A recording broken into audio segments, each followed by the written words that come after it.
Bienvenidos a esta sesión de entrenamiento. Ahora vamos a estar hablando sobre conceptos de alta disponibilidad para sistemas de hardware o aplicaciones.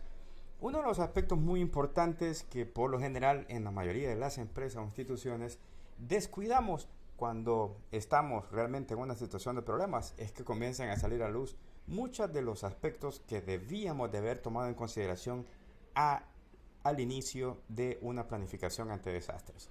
Veamos, primero definamos cuáles son los conceptos. Cuando decimos conceptos, veamos cuáles son la idea general que en la mayoría de los casos, hicimos un sondeo por ahí, que para ti qué es alta disponibilidad.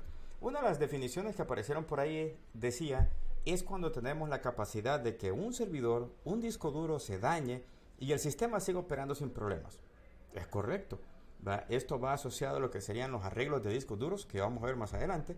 Otro concepto que salió por ahí dice, es cuando se tiene un conjunto de servidores trabajando como un solo, es decir, un clúster de servidores, permitiendo balancear la carga y poder continuar brindando servicio a pesar de que el servidor falle, o uno de los servidores falle. Es correcto, ya aquí estamos entrando a un tema de lo que serían los entornos de alta disponibilidad.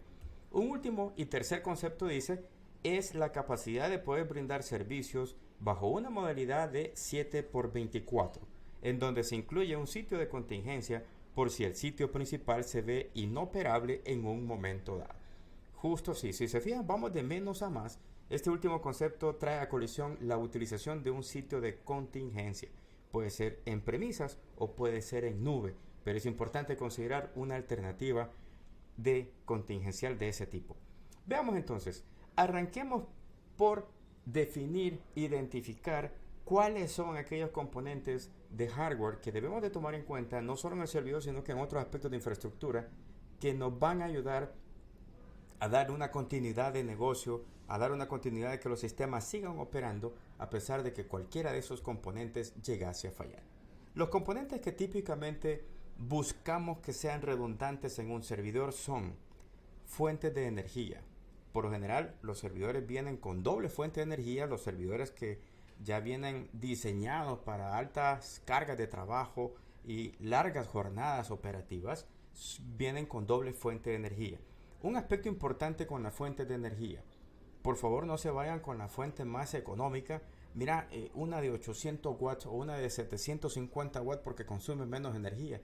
Cuidado, porque recuerda de que esas fuentes de energía están alimentando el servidor.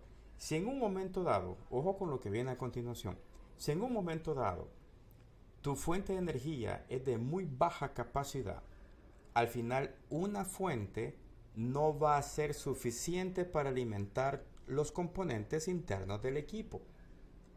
En la mayoría de los casos, las fuentes de energía tienen que ser de un wattaje superior, llámese 1100 watts, 1200 watts, para que una fuente permita alimentar todo el equipo y la segunda fuente quede como fuente contingencial ante una posible falla de la principal. Ese es un aspecto muy importante. Por favor, no te vayas por una fuente de bajo consumo, ¿verdad? Ojo con eso. Otro aspecto importante con los componentes de hardware del servidor. Los ventiladores y discos que sean intercambiables en caliente. Vámonos a esta otra imagen. Para el caso de esta otra imagen, si te fijas acá donde estoy moviendo el mouse, acá tenemos esta secuencia de 6 ventiladores que son los que se encargan de enfriar todos los componentes del servidor. Para el caso, el procesador, los módulos de memoria y otros aspectos más por ahí. Estos ventiladores son ventiladores de alta revolución y son intercambiables en caliente. Este ya es un servidor de rack.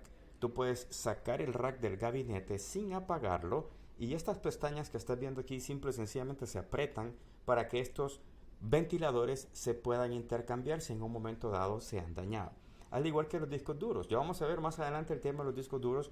Tú puedes, sin necesidad de apagar un servidor, cuando un disco duro se reporte como dañado, simple y sencillamente vas, cambias ese disco, colocas el disco nuevo de reemplazo y la controladora de discos duros se encarga de regenerar la información que estaba en ese disco que está reportado como dañado. Eso gracias a algo que se llama más adelante los niveles de RAID. Siguiendo aquí con esta diapositiva, podemos identificar acá que este servidor tiene también doble fuente de energía y en este caso son fuentes de 1100 watts. Volvemos a lo anterior. No te vayas a una fuente de energía de poca capacidad, porque no vaya a ser que las dos fuentes sean las que estén actuando simultáneamente para energizar el equipo. Ante una falla de una fuente, el equipo completo se va a apagar. Otro aspecto importante, niveles de arreglo en discos. Los discos duros de los servidores, por lo general, los servidores vienen siempre acompañados de una tarjeta controladora de discos duros. Con esa tarjeta controladora de discos duros, en dependencia de la cantidad de discos que tú puedas tener, puedes crear arreglos redundantes de discos. Esos arreglos redundantes de discos es cuando tú combinas discos de la misma capacidad para que operen de una forma redundante, lo cual quiere decir de que ante la posible pérdida o falla de uno de esos discos, la información no la vas a perder, porque está distribuida a lo largo de todos los discos que formen parte de ese arreglo.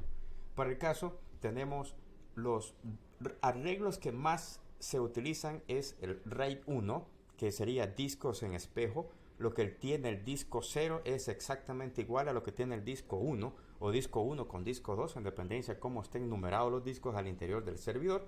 Aquí al final tenés discos en espejo. ¿Cuál es la desventaja del RAID 1? La capacidad utilizable del espacio en disco. Si tiene dos discos de 1 tera, efectivamente tú solo vas a tener disponible 1 tera en capacidad.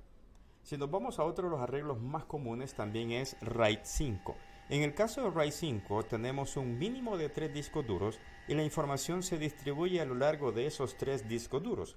Dentro de esa información que se distribuye a lo largo de los discos hay algo que se llama paridad. El disco o valor de paridad es el respaldo, por así decirlo, es el respaldo del dato que se escribió en la disco anterior, en la escritura del disco anterior. Entonces al final tú tienes 3 discos, o para el caso de esta imagen tengo 4 discos. Aquí no importa, yo pudiera llegar a perder uno de los discos que está aquí, de esos 4 discos, y mi información sigue vigente. Esa es una de las bondades de RAID 5. En RAID 6 funciona igual que RAID 5, con la diferencia que en RAID 6 se utiliza un concepto de doble paridad. O sea, escribo 2 veces de forma redistribuida el valor de respaldo del dato que escribí anteriormente. Lo cual quiere decir de que en un RAID 6 yo pudiera llegar a perder hasta un máximo de 2 discos y seguir operando. Está también RAID 10, en dependencia de la cantidad de discos que puedas tener, y RAID 4. El RAID 4 igual ofrece redundancia, puedo perder un disco, pero la diferencia es que en RAID 4 uno de esos discos es dedicado para la paridad. Eso al final deja RAID 4 en desventaja porque ofrece un rendimiento no muy bueno en comparación con RAID 6, RAID 5 o inclusive RAID 1. Por favor, no ocupes RAID 0, salvo que sea solo para efecto de pruebas y todo lo demás, porque RAID 0 no es redundante. Lo que tú escribes en el bloque 1 del disco 1 inmediatamente va a seguir creciendo en el disco 2, así que aquí simple y sencillamente los discos se suman, no hay redundancia. Si uno de estos discos llegas a fallar, pierdes toda la información dentro de ese arreglo. Es por eso que ese nivel de arreglo no es recomendado para entornos de alta disponibilidad. Otro aspecto importante, conectividad en red. Si ese servidor que estamos viendo ahí va a estar corriendo un servicio crítico, una aplicación crítica, una base de datos crítica, deberíamos también de garantizar una conectividad de red redundante. Recuérdate que cualquier elemento puede ser susceptible a falla, el cable, la tarjeta de red, el switch de comunicación, etc. En algunos casos, para el caso de esta imagen que tenemos acá, se utiliza doble conectividad hacia 2 switches distintos para garantizar la comunicación, ya sea por una ruta o por una segunda ruta alterna. En algunos casos los servidores pueden manejar las 2 tarjetas en forma simultánea. A eso se le llama multipath, en donde las 2 trabajan como que si fuesen tarjetas en algo que se llama también NIC Team. 2 tarjetas funcionando como que si fuesen una sola. Aquí otro de los aspectos que ofrece como ventaja esa modalidad es que el ancho de banda, entre comillas, el ancho de banda se suma.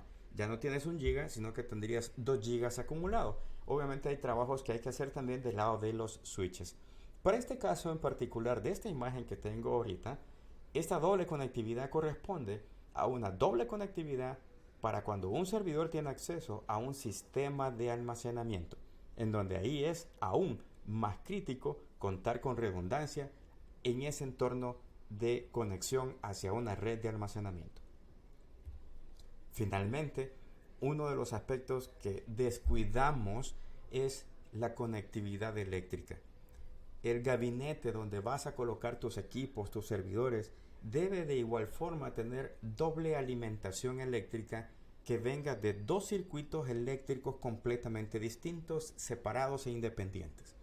Ante cualquier inconveniente de un circuito eléctrico, una caída, un térmico que haya disparado, etcétera, que afecte el suministro eléctrico que viene del circuito A, tus equipos van a seguir operando con una única fuente gracias al suministro eléctrico que le está llegando a ese gabinete por el circuito B. Ese es un aspecto, te repito, que en la mayoría de los casos descuidamos. Hay energía, sí, no sabemos de dónde viene. Entonces hay muchos aspectos ahí que hay que validar. Pasemos entonces ahora a lo que serían los ambientes de alta disponibilidad. Ya vimos en la parte anterior los componentes de hardware que son importantes considerar, evaluar y analizar muy detenidamente para confirmar que sí vamos a estar bien con ese aspecto. Cuando ya eso lo hemos revisado, es necesario identificar qué tipo de ambiente de alta disponibilidad voy a implementar. Cuando hablamos de ambiente de alta disponibilidad estamos hablando de un clúster. Los clústeres tradicionales, primero la definición de un clúster es cuando tú configuras dos servidores para que esos dos servidores trabajen como que si fuesen uno solo, en donde para un clúster tradicional tenemos uno de esos servidores está en formato activo y el otro está en formato pasivo. ¿Qué quiere decir el activo y pasivo? En el nodo activo es en donde se encuentra la aplicación corriendo, es en donde está esa base de datos atendiendo las peticiones de los usuarios. Si en algún momento dado ese servidor activo llegase a fallar, caer, algún componente se dañó, lo que fuese, y ese servidor dejase de funcionar, inmediatamente el nodo que estaba pasivo se percata de esa caída del otro nodo o de su compañero, e inmediatamente él toma el rol de activo y la aplicación o la base de datos se mueve hacia ese equipo o los servicios se activan más bien en ese equipo para que a partir de ahí las peticiones de los usuarios lleguen hacia el nuevo nodo que es activo. Aquí hay un concepto importante en la parte de arriba que dice failover, antes del failover y después del failover. ¿Qué es el failover? Es el momento en donde se da una falla dentro de tu entorno. Antes del failover y después del failover se ve cómo se intercambian roles los nodos que formen parte de un clúster. Este es un escenario de un clúster pasivo activo tradicional en donde tenemos, hay que resaltar aquí, tenemos la información de la base de datos o la información de mi aplicación se encuentra en un almacenamiento distinto, no está guardado internamente en cada uno de esos servidores, lo cual me da otro nivel de garantía, otro nivel de capacidad, porque este señor, el almacenamiento que tenemos aquí abajo, naturalmente es un almacenamiento con muchas capacidades de tolerancia a fallo, doble energía, fuente de energía, arreglo de disco redundante y un montón de cosas. Incluso ves aquí también que tenemos doble conectividad para ambos escenarios. De forma general, esta es la estructura de un clúster en modalidad activo-pasivo tradicional. ¿Por qué digo tradicional?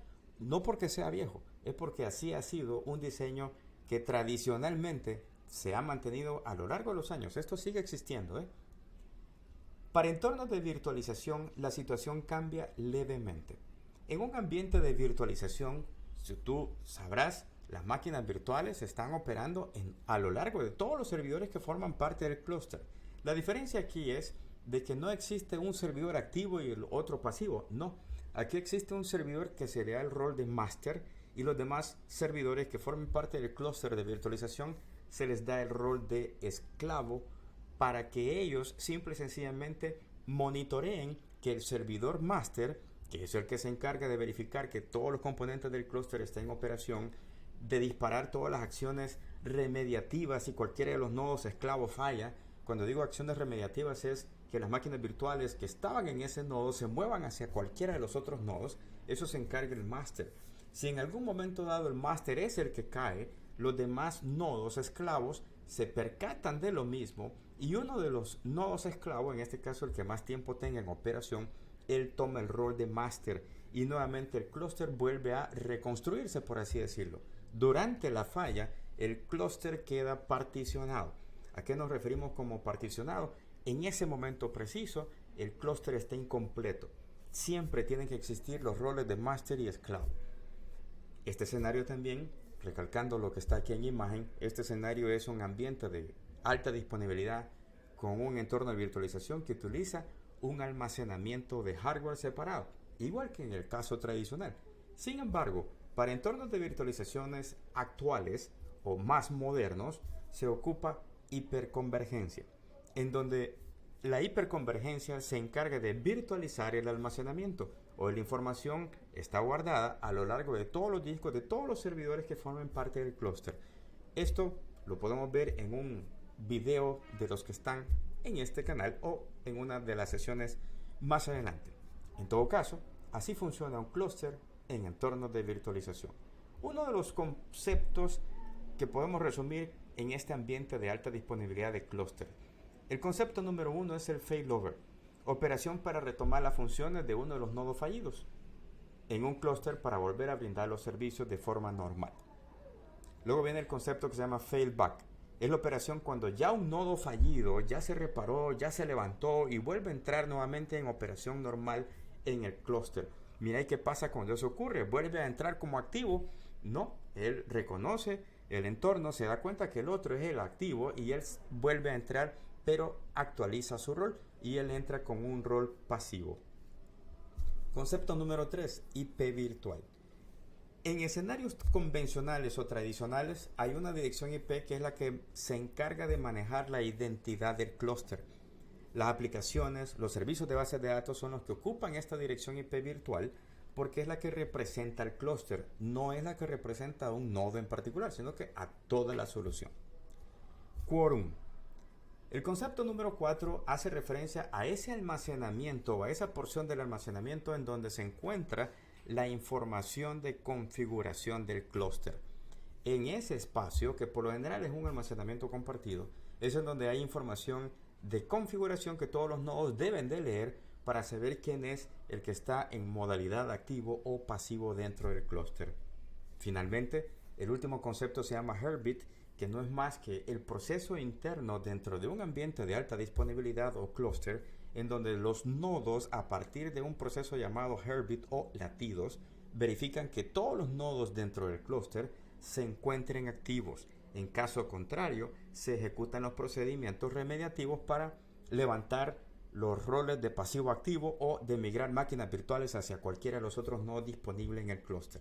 Eso de los latidos es un proceso periódico que está verificando que todos los componentes del clúster se encuentren operando normalmente.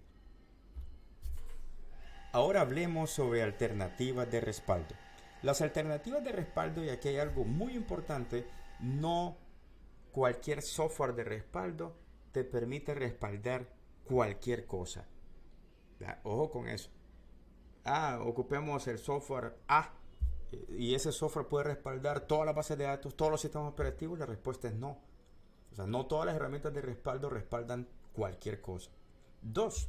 Hay que identificar también cuando hablamos de respaldo cuál va a ser la infraestructura de hardware en donde voy a guardar mis respaldos, llámese nube, llámese unidades de cinta, llámese equipos de almacenamiento en discos especializados para respaldo, etc. Eso es algo que también tiene que formar parte de la identificación de tu estrategia de respaldo.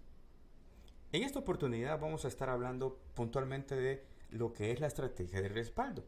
Cuando hablamos de una estrategia de respaldo no es simplemente ir a tener una copia por tener una copia. No, hay que tratar de cumplir la regla 3-2-1. Esta es una regla que por tradición ha sido conocida así, la regla 3-2-1.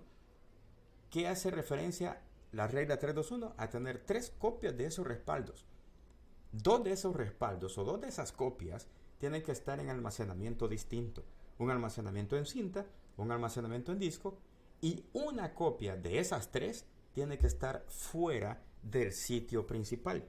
Llámese una copia de cinta en una cintoteca, que es un lugar especializado para guardar cintas, o una copia en nube. Y ahí logro cumplir con mi regla 3-2-1.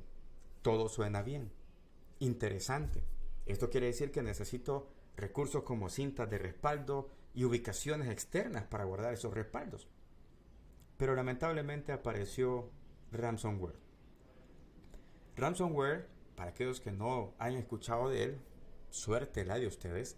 Ransomware es un malware que no es un virus, no es identificado por los antivirus tradicionales, es algo que ingresa a través de ataques de ingeniería social, a través de ataques de correo maliciosos, etc.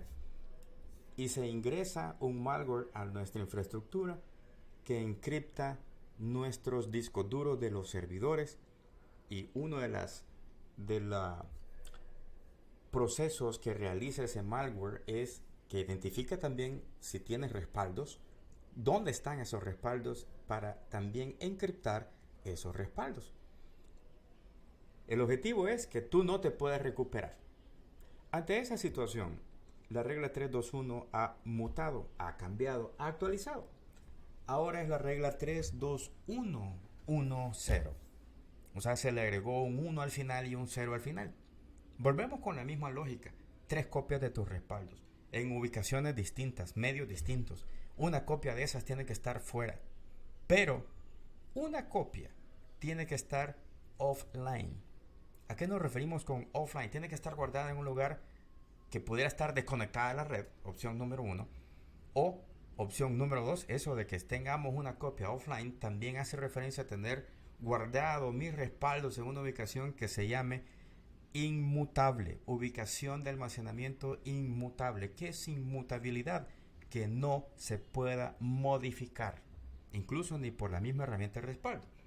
Esas ubicaciones inmutables, hay equipos de hardware que garantizan y ofrecen esas bondades. También hay soluciones de nube que ofrecen esas características. Por último, el 0 que está al final dice que no existan errores al tratar de recuperar ese respaldo.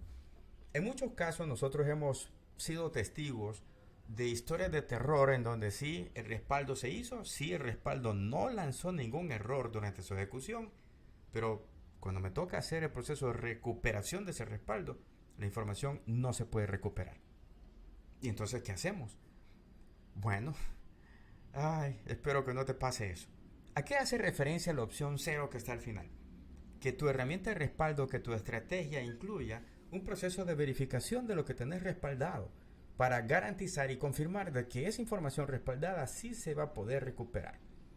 Existen algunas herramientas que ofrecen eso como parte de sus soluciones, en donde de una forma programada incluso pueden hacerse pruebas de restauración de los respaldos en ambientes separados al entorno de producción. Identifícalas, por ahí te vamos a recomendar algunas. Indicadores de respaldo. Cuando estamos hablando de backup y restore, ok, perfecto, no es malo hacer backup y restore, al contrario, es muy bueno, pero si estamos en un entorno en donde la aplicación es crítica, el negocio, la empresa depende de esa aplicación que tú estás respaldando, en algún momento dado nos van a preguntar, ¿tenés respaldo? Sí. ¿En cuánto tiempo me recuperas esa información? Ahí viene el detalle.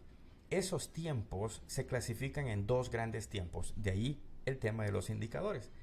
El tiempo número 1 es el que se llama RPO, punto objetivo de recuperación. ¿A qué hace referencia el RPO?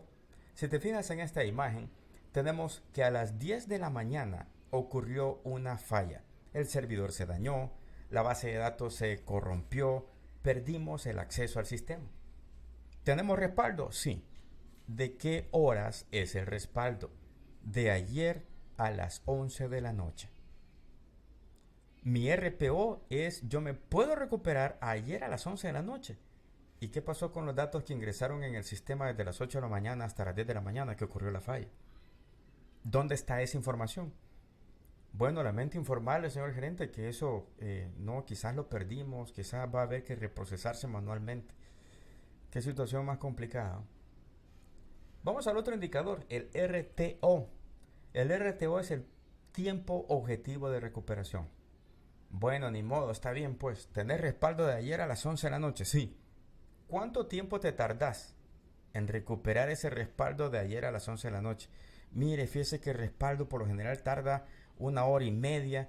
Yo creo que quizás en 1 hora 45, 2 horas ya estoy listo con la información restaurada.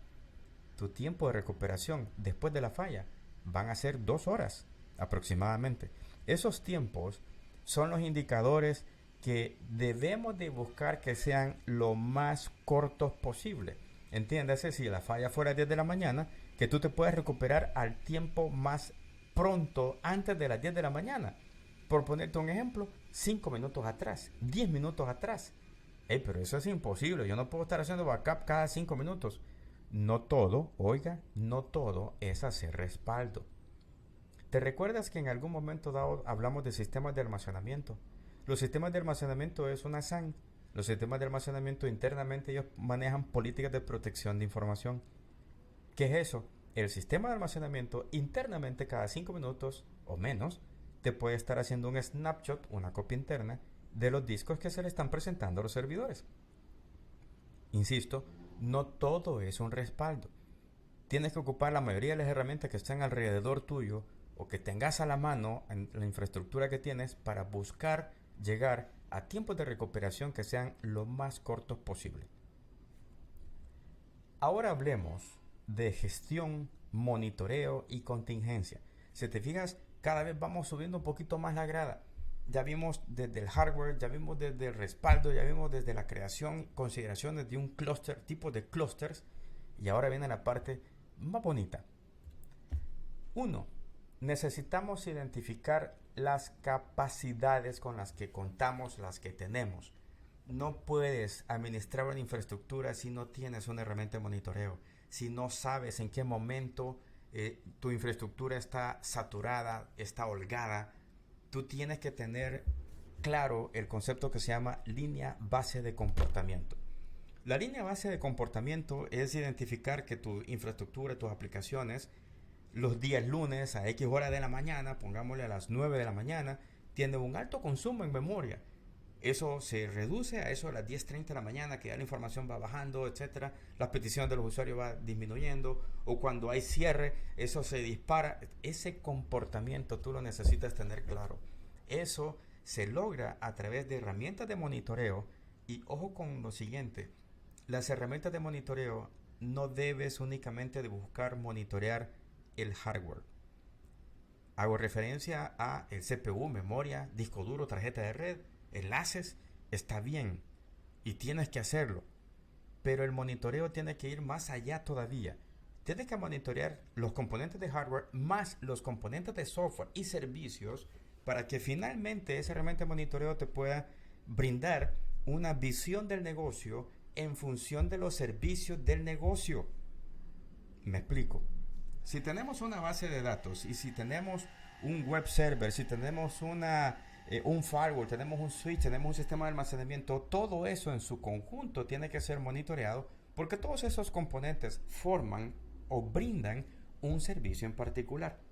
Es por eso que necesitamos manejar e identificar las capacidades con las que contamos.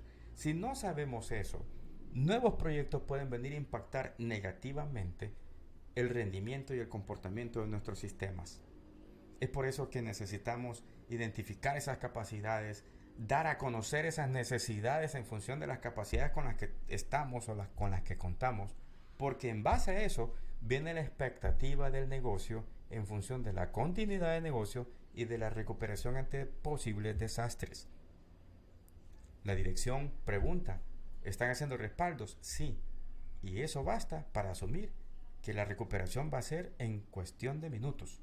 Y a veces eso no es así. Un aspecto muy importante es realizar un análisis BIA. BIA significa del inglés Business Impact Analysis. Tienes aquí que realizar, es un documento, pero lo interesante de este documento es que es un documento que no habla en lenguaje técnico, sino que es un lenguaje español, ¿verdad? Es un lenguaje que cualquiera pudiera entender, pero que sí te da la visibilidad de cómo los procesos de negocio descansan en cierta infraestructura tecnológica, y esa infraestructura tecnológica es vieja, no tiene soporte, no tiene contingencia, y ese negocio es crítico para el negocio. Si en un momento dado ese proceso de negocio llegase a fallar porque ese servidor es demasiado viejo, porque no tengo contingencia, muy probablemente la empresa puede verse en un impacto financiero negativo. porque hemos incumplido con un contrato con un proveedor el cual incurría en pago de penalidades, por poner un ejemplo. O podemos tener un impacto negativo a nivel reputacional o imagen de la empresa, porque nuevamente no habíamos identificado los puntos débiles de nuestra infraestructura, los elementos que había que considerar para aumentarle capacidades a ciertos recursos y evitar caídas que puedan provocar esos impactos al negocio. Cuando estamos hablando del impacto al negocio, es importante que comencemos a documentar. Y aquí viene la parte que más nos encanta al área de sistemas. Estoy bromeando.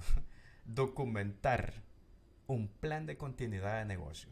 Debemos de garantizar que los sistemas críticos del negocio, esa base de datos, ese sistema transaccional, porque de eso depende la venta y el ingreso, que eso funcione antes, durante y después de una falla, ese sistema siga funcionando.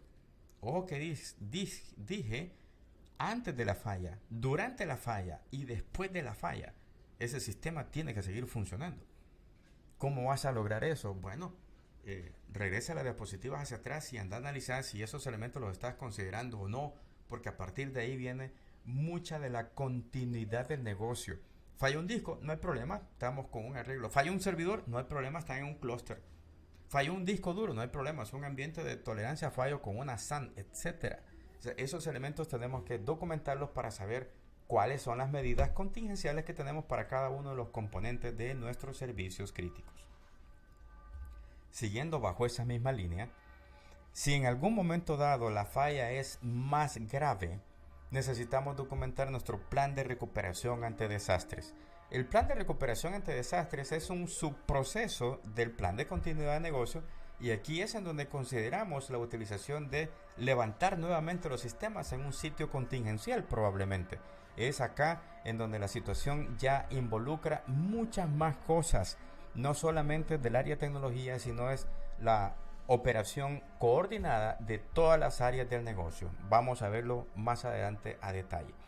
Un aspecto importante: si vamos a entrar en una situación de continuidad de negocio o recuperación ante desastres, tienes que tener claro a la mano y actualizada una lista de contactos.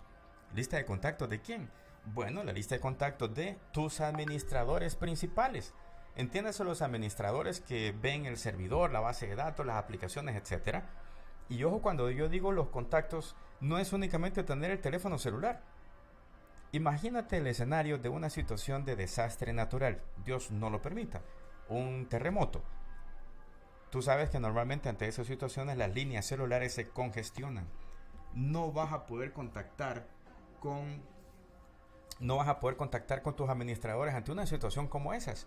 Entonces, tú necesitas tener en esa lista de contactos teléfonos fijos, teléfonos celulares alternativos o de otra compañía celular, incluso la dirección de la casa de esas personas, porque en algún momento dado, si esa persona no se puede mover, vamos a ir a traerla. Tan crítico es la situación que vamos a ir a traer a esos recursos para que vengan nuevamente a levantar los sistemas. Y ojo, que aquí no estamos hablando únicamente del personal interno, también incluye proveedores. Te pongo el siguiente escenario: falla el sistema un día sábado a las 7 de la noche. El sistema es crítico, trabaja 24/7 el sistema y ha fallado un sábado a las 7 de la noche. ¿Sabes a qué proveedor llamarle? Sí. ¿Sabes a qué teléfono llamarle? Déjame buscar en la agenda o por internet. Ese es el teléfono público. No te van a contestar ahí. Tiene que haber un teléfono de contacto para situaciones de emergencia. ¿Cuál es ese? ¿Lo tienes a la mano? Yo creo que él está empezando a armar, ¿verdad? Veamos, ya por último estamos hablando de los sistemas de notificaciones. El sistema de notificaciones es poder establecer el mecanismo bajo el cual vamos a dar a conocer a la organización que estamos sufriendo una falla y que estamos trabajando en ella.